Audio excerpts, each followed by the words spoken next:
الله أكبر الله أكبر الله أكبر الله أكبر.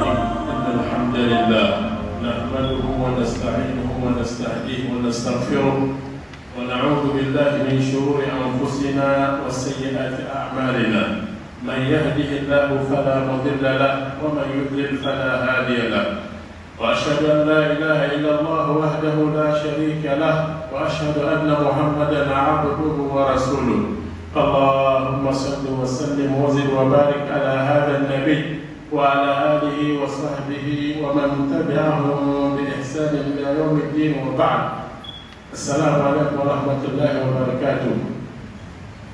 After giving thanks to Allah subhanahu wa ta'ala, praising Him, seeking for His assistance and His guidance, we will seek refuge from Him from the evil of our deeds and from the evils of our souls. Anyone who Allah guides, none can misguide him, and anyone who Allah caused to run astray, no one can guide such a soul. We bear witness that none deserves to be worshipped except Allah alone, as we bear witness that Prophet Muhammad sallallahu alaihi wasallam is his servant and his messenger. We pray to Allah subhanahu wa ta'ala to shower his blessings on the soul of the noble prophet, Nabiyul Awwalin wal Akhirin, Muhammadur Rasulullah sallallahu alaihi wa alihi wasallam. The topic of our sermon today is Alamat Falah al-Mu'min Bu'duhu al-Shaq wa Takathur. Meaning, among the major signs of striving to become a successful believer is to stay away from being stingy and wealth accumulation. This is of importance, my dear brethren in Islam, both elders, brothers, and sisters alike. Prophet Muhammad called our attention on a very important hadith. He called our attention on something that is very critical and very important for our lives in general. The hadith is Prophet Muhammad said, "La yabtami'u ash-shuhha wal-imana fi qalbi al-mu'min." I repeat it again. "La yabtami'u ash-shuhha wal-imana fi qalbi al-mu'min." That the faith, the iman, and stinginess cannot meet in the heart of the believer. Al-Mu'min, the real Muslim, who really seek the pleasure of Allah subhanahu wa ta'ala. La yajtami'u ash-shukr wal-iman fi qalbi al-mu'min.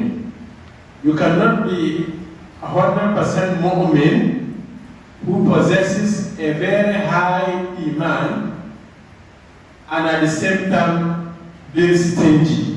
Stingy. Is very dangerous for our iman. Here, Prophet said that you cannot see a real believer who really has a very high faith with stinginess. If you have the attitude of being stingy, then you are not a real mu'min. A real mu'min is supposed to be al-kareem, very generous person. And then this is the first side of the topic. The second side of the topic is at-takasur, wealth accumulation. This is something that came later on. In the beginning of Islam, there were no banks where you go and accumulate money. Because accumulating money is haram. Initially, there was something they call al-wadi'ah. That is, you go and meet some people, you give them the money and tell them, keep this money for me until it reaches so amount, because I want to use the money for a project like this, or I want to use the money for charity, or I want to use the money for that. So from Wadi'a and later on they introduced banks to us. Unfortunately, banks has allowed us into many troubles. That is where accumulation of money begins. And we have a surah a major surah in Quran talking about warning, not talking, warning about takasur. Ba'da Bismillahirrahmanirrahim, alhaakumut takasur. Wealth accumulation has carried you over. Wealth accumulation has deceived you in other narrations. Hatta zurtumul maqabir, until you visit the grave. A Bedouin, an Arab village man, read this ayah, Hatta zurtumul maqabir, and he swore. He said that, I swear by Allah, we are going to be resurrected after death. Because a visitor is not like a person who is a resident. A visitor will go to a place and then what? Leave the place again because he's a visitor. Allah said, Hatta zurtumul maqabir. Wealth accumulation has deceived you, has carried you away until you visited the graves. Kalla sawfa ta'lamun, summa kalla sawfa ta'lamun ila akhir.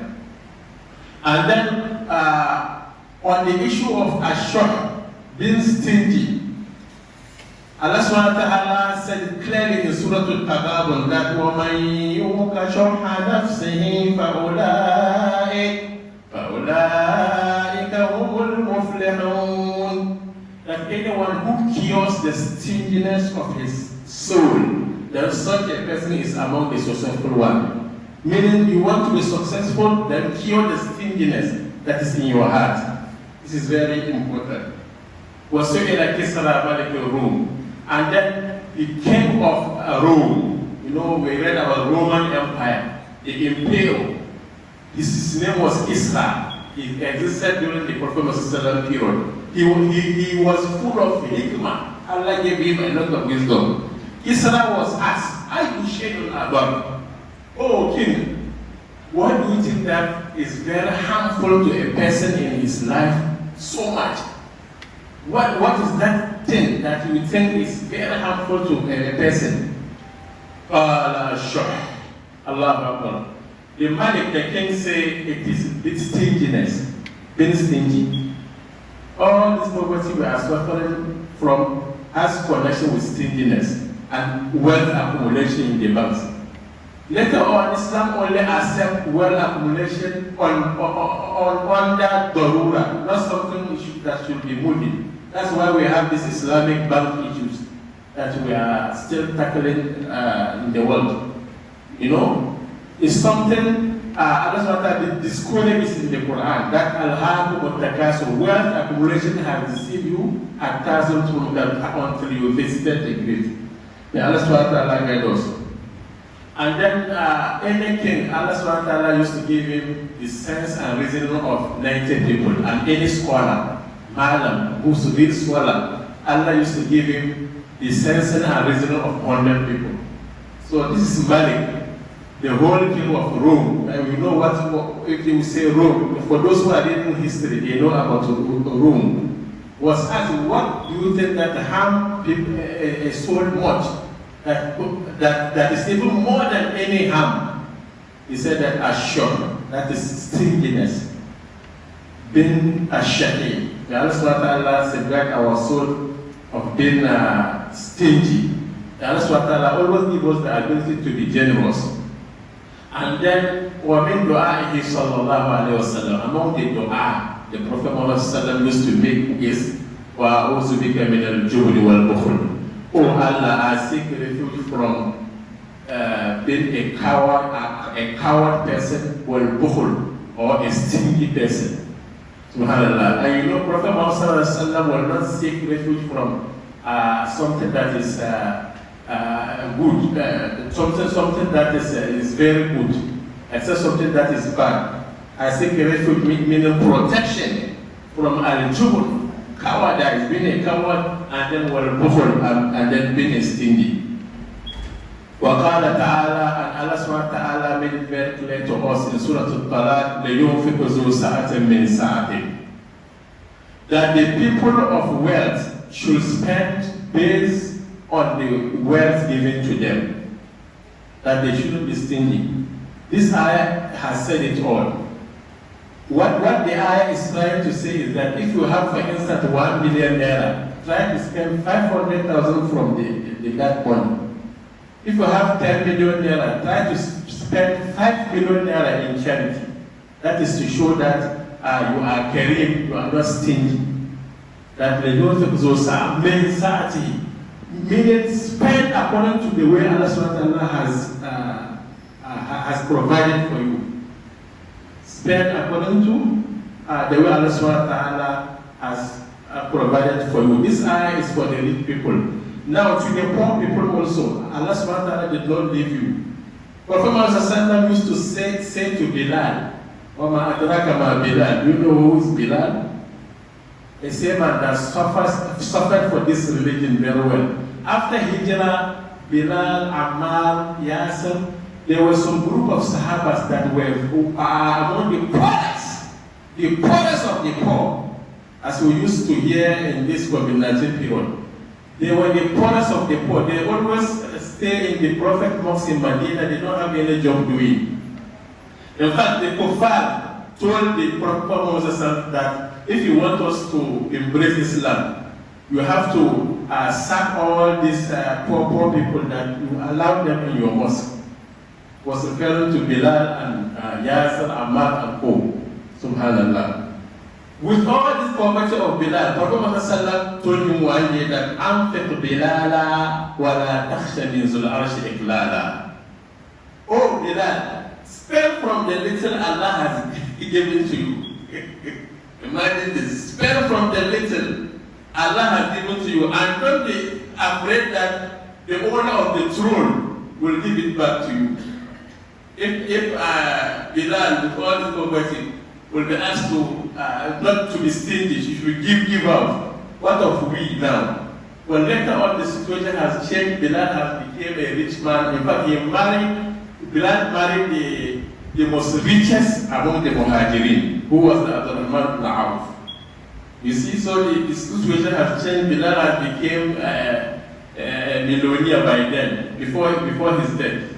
You know? So Allah Subhanahu wa Ta'ala called our attention that we should desist from the habit that Allah has tested any son of Adam with. What is that habit? The habit of being stingy. In fact, verse 100 of Surah Al-Isra, Allah said that all human beings are stingy in terms of their natural attitude. But what will make them not to be stingy is when they devote themselves to Allah, or they hear what Allah said, or what if they put Allah's teachings and His messengers to practice. The ayah said that Bismillah ar-Rahman ar-Rahim, قُلْ لَوْ أَنْتُمْ تَمْلِكُونَ خَزَائِنَ رَحْمَةَ رَبِّي إِذًا لَأَمْسَكْتُمْ خَشْيَةَ الْإِنفَاقِ وَكَانَ الْإِنسَانُ قَتُورًا. Sallallahu Alaihi Wasallam, had it been the treasury of my Lord is in you people's hands, you will have hold it from reaching the other people because of stinginess. That had it been all the treasures that belongs to Allah is in the hands of a human being, a human being will not give it out. He will hold it because of stinginess. وَكَانَ الْإِنسَانُ كَتُورًا. A man or mankind is forever stingy. Allah Subhanahu wa Ta'ala guide us from such attitudes. So, in terms of dealing with wealth, being stingy or otherwise being generous, our scholars has classified human beings into 4 categories. That in terms of giving out, spending, human beings are classified into how many? 4 categories. Number 1, who's the best among them in generosity is As-Sakhi. That is the name. As-Sakhi. What is the definition of As-Sakhi? He said that he spends for others and can even forget of himself. Allah. Allahu Akbar. And we can see such attitude in Sahabas. Look at what Sayyidina Abu Bakr did. When Prophet demanded for charity for the jihad, he went and took all what he had in the house to donate for Fi Sabilillah. Prophet Muhammad was shocked. He said that, okay, now with all this wealth you brought Abu Bakr, why do you live for your family? He said, Taraktuhum Allah wa Rasuluh. I leave Allah and His Messenger for them. That's what I leave for them. From that time, Sayyidina Umar said that there's no day I will do better than Abu Bakr. Because he was trying to do better than Abu Bakr. You know, they were doing races in terms of goodness. And that one is allowed. As-sabiqun, as-sabiqun. Do races one in terms of goodness, not races in terms of wealth. This one has bought a car, he has a car, I have to buy a car. Or this one has houses, I must also do it. No. We do races in terms of goodness and fellowship to Allah subhanahu wa ta'ala and His Messenger. That's number one among them. The second category is Al-Karim. Who is Al-Karim? They said that he spent his wealth for himself as well as others. The way he spent for himself, he can spend such to others. For instance, if he has 10 million, he can endeavor to give 5 million fi sabilillah and spend 5 million for himself. That one is the second category in terms of those that Allah subhanahu wa ta'ala has bestowed with the manners of generosity, which shows that a person has iman. But the third one and the last one are not good enough. The third one is al-bakhil. Al-bakhil. What is the definition of al-bakhil? He said that he spends for himself alone. In the He used to say that in one proverb that whoever eats alone will die alone. I think we have similar in Hausa or something like that. That who always eats alone, dies alone. That is bakhil. And that is what Prophet warned us in the initial stage of our khutbah. The Prophet says, "La yujtami'u ash-shukr wal iman fi qalbi al-mu'min." That you cannot, faith and stinginess cannot meet in the heart of the believer. And the last one is even worse. The last one is al-la'im. Al-la'im. What is the definition of al-la'im? He did not spend for himself and he did not spend for others. Zero. You see, and we have them. Just be watchful. You see some. I'm sorry to talk about Fulani because we are among them. You know, you see someone with 100 cows, but still he cannot wear a fine cloth in his body or build a house. Must you stay in a mad house or a soil house? We can build them. Now in Rwanda, the law is that any building should be any building that is in form of soil should be destroyed. Rwanda. Now Rwanda is going far, and they are among the African countries. The Allah save us from soul, because that richness is azab. It's a punishment to a person. You have the money, but you will not even spend for yourself. Talk less of what? Spend for others. May Allah guide us. So let us strive to be successful Muslims by staying away from such behaviors. Why do we say we should be we shouldn't be stingy? Lack of stinginess will earn us something, that is to be a successful Muslim. We have a whole surah in the Quran, that is Surah Al-Mu'minun. The surah begins by saying, "Qad aflaha al-mu'minun." Such believers are successful. In fact, when the surah was revealed, Prophet Muhammad was standing, so he kneeled down and raised up his hand, thanking Allah for revealing that surah. We should go and learn the first 10 ayat of that surah, Surah Al-Mu'minun, the chapter of the real Muslims, the Mu'minun, the real believers. You know, among the virtues of such people is that الَّذِينَ هُمْ فِي صَلَاتِهِمْ خَاشِعُونَ. They earn khushu in their salah. Khushu. We are going to explain about khushu, but before that, let us narrate a small incident that happened. Although I call it small because the video was small, but the content was very big. That one of the rich people that happened to be one of the government workers died for a long time and lived a house for his children. So the children suffered in poverty and they were really suffering always. So they decided that, okay, let us even sell the house so that we can get some money and start our small business. So later on, all the children agreed that, okay, let us sell the house. They sold the house to a certain person that I consider a good person, because as the person was doing renovation, you know, if you buy a house, you have to renovate, go around to see what is inside the house. So suddenly they discover a very long hole inside the house. So the owner of the house then said that, okay, I think we should dig the hole and see what kind of hole is that. It shouldn't be inside this house. As they were digging, they discovered millions of nairas being buried inside the hole. The video is there circulating for some of us. I think some of us has gotten the video. So as they were searching inside, removing what is inside the hole, they find that some of the money inside the hole has already rotted, some has spoiled, cannot even be spent. And the money weighs 1 billion naira.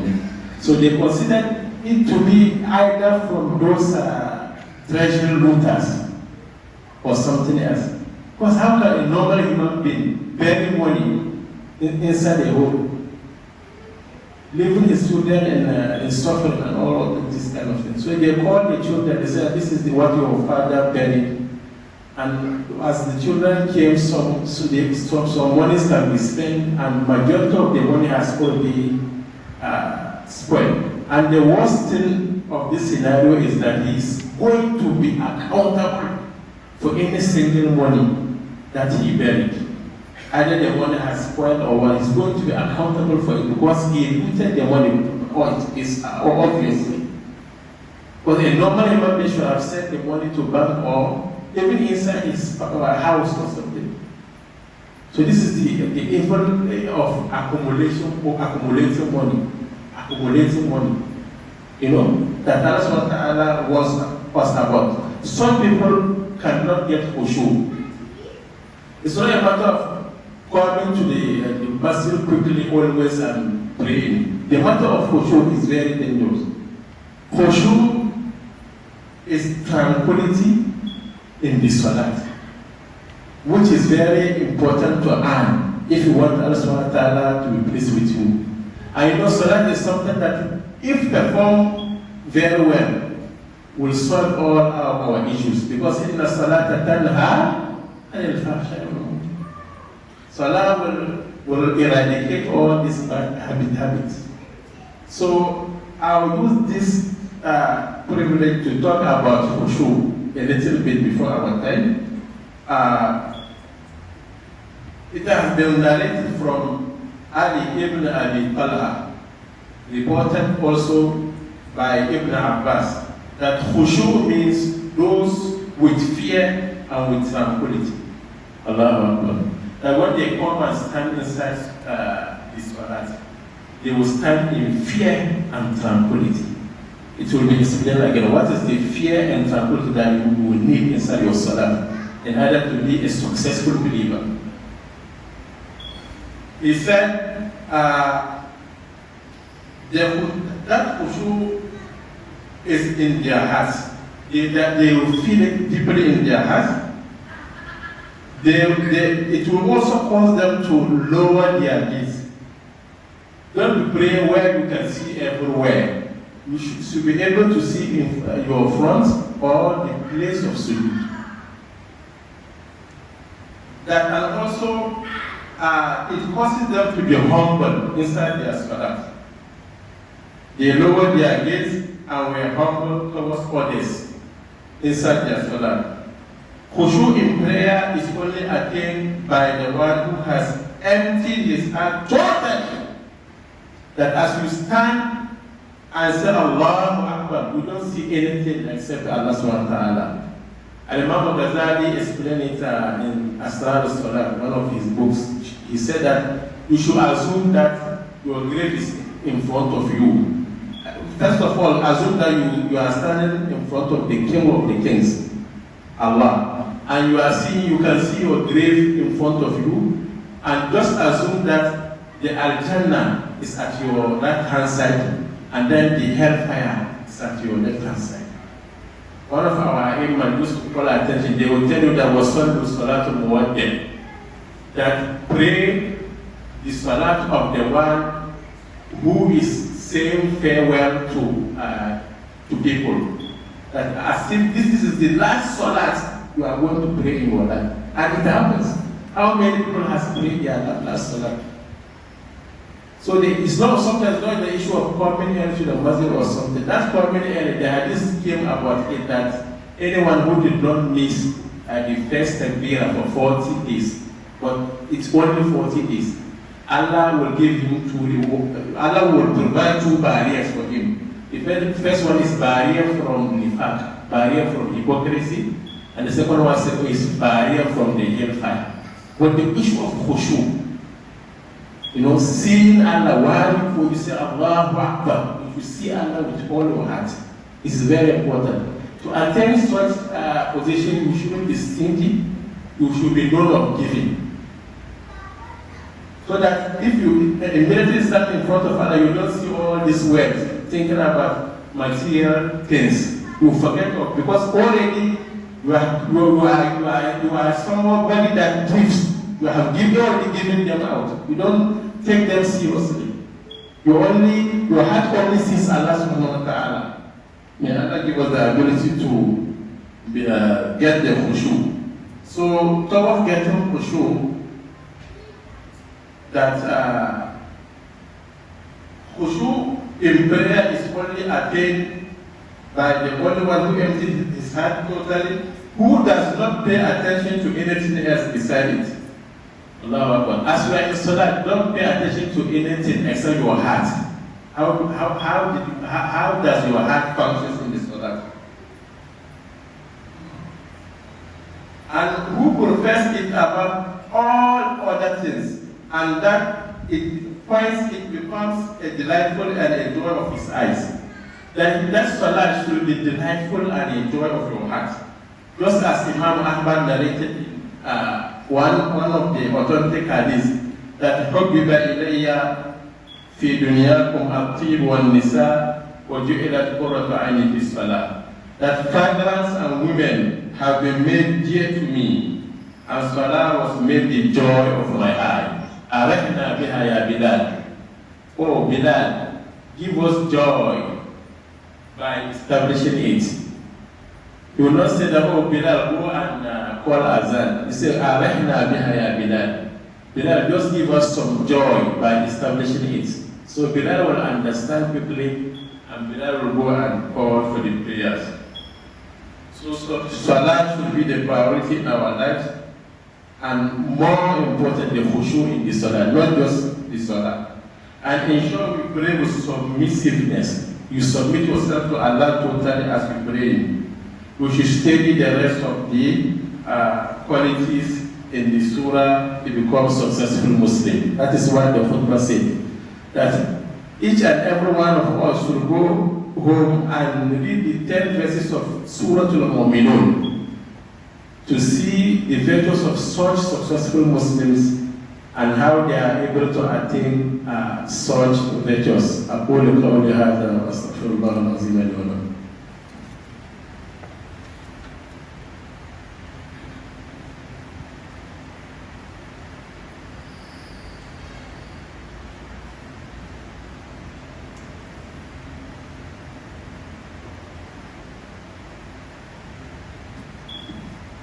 الحمد لله وكفى والصلاة والسلام على عبده الذي اصطفى وعلى آله وصحبه الذين اقتفى ومن تبعهم بإحسان إلى يوم الدين. معاشر المؤمنين، موضوع الخطبة من علامات فلاح المؤمن بعده عن الشرك والتكاثر، وقد حذر الله سبحانه وتعالى عن التكاثر في سورة الكاملة، حيث يقول المولى جل في علاه: ألهاكم التكاثر حتى زرتم المقابر، كلا سوف تعلمون ثم كلا سوف تعلمون، كلا لو تعلمون علم اليقين لترون الجحيم ثم لترونها عين اليقين ثم لتسألن يومئذ عن النعيم. وقال وهو أعز من قائل: ومن يوق شح نفسه فأولئك هم المفلحون. سورة التغابن. إن الله يأمر بالعدل والإحسان وإيتاء ذي القربى وينهى عن الفحشاء والمنكر والبغي يعظكم لعلكم تذكرون. اللهم أعز الإسلام والمسلمين وأذل الشرك والكافرين ودمر كيد أعداء الدين واحمي حوزة الإسلام يا رب العالمين. اللهم احفظنا بحفظك واقلعنا برعايتك. اللهم احفظنا بحفظك واقلعنا برعايتك. اللهم أنت خير حافظ وأنت أرحم الراحمين. احفظنا من بين أيدينا وعن أيماننا وعن شمائلنا يا رب العالمين. حبب إلينا الإيمان، زينه في قلوبنا، وكره إلينا الكفر والفسوق والعصيان، واجعلنا من الراشدين. اللهم يا حي يا قيوم يا بديع السماوات والأرض يا ذا الجلال والإكرام، اكفنا عداوة كل عدو وبغي كل باغ وحسد كل حاسد وفتنة كل جائر برحمتك يا أرحم الراحمين. اللهم أنت الدافع، ادفع عنا عند كيد الظالمين واعصمنا منهم وأعط عليهم مكاننا، واكفنا شرهم ومكرهم وذرهم وعذابهم كله وبغيهم وحسدهم وكيدهم، حتى لا يصل إلينا بذر ولا ببأس السوء ولا بذكر السوء ولا باجتماع السوء ولا بمعارضة السوء ولا بسبب من أسباب السوء يا أرحم الراحمين يا رب العالمين. آتنا في الدنيا حسنة وفي الآخرة حسنة وقنا عذاب النار. أقيموا الصلاة يرحمكم الله.